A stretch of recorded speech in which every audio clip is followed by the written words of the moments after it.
I'd like to very briefly speak on the water sector strategy for 2050, and I congratulate Water Authority for taking it to the next step. It is the height of naivety for this government to imagine that just because it came into being that this water sector strategy actually came in.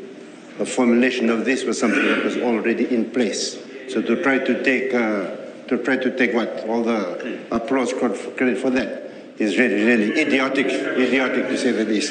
If you go back to the National Development Plan for 2017 to 2037, you look at what is one of the major policies there.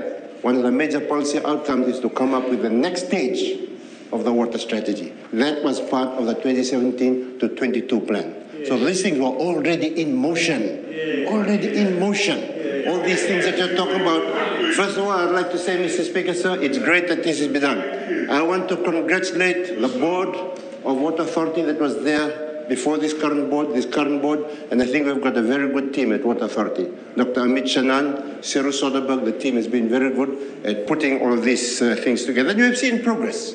When we had the 2017 strategy, the access to clean water was only around, I think it was around 78%. From that time, it has gone up to 82%. The target that we had was to go up to 92%. There have been challenges, because when you talk about water, Mr. Speaker, there's always the challenge of dealing with your own infrastructure and meeting your current needs. And one of the problems that we've had over these past few years is the explosion of population into this greater suburban area. So for the people at Water Authority, you always have to think, shall I use money, hang on, shall I use money just to replace the aging assets, but also meet the current need? So these things were in process, and we're glad to see that that is taking place. Mr. Speaker, sir, the Tamabua water plant was built in 1961.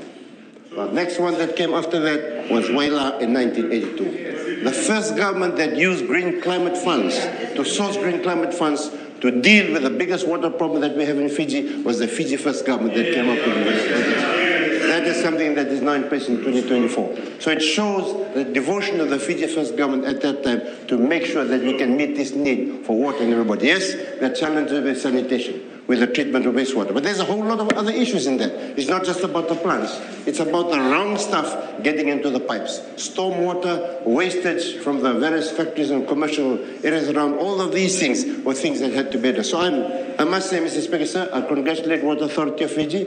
The Minister now is riding on a horse that was already moving before he got there. The saddle was there, the stirrups were there, and he's going hula baloo. We did it all on our own. So thank you, Water Authority of Fiji. We look forward. By the way, Mr. Minister, it's not a plan, it's just a strategy. After this, you have to develop a plan. There's a difference between a strategy and a plan. Strategy and a plan. A plan is what your actual targets.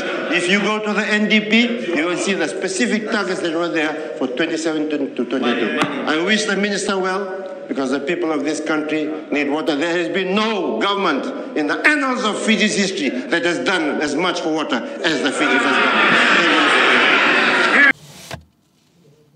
Oh my gosh! Oh, what's in the box? See. It's so new and fresh! Looks better, eh? This is everything I could have ever wanted. What you looking at? Oh, you're gonna have to find out.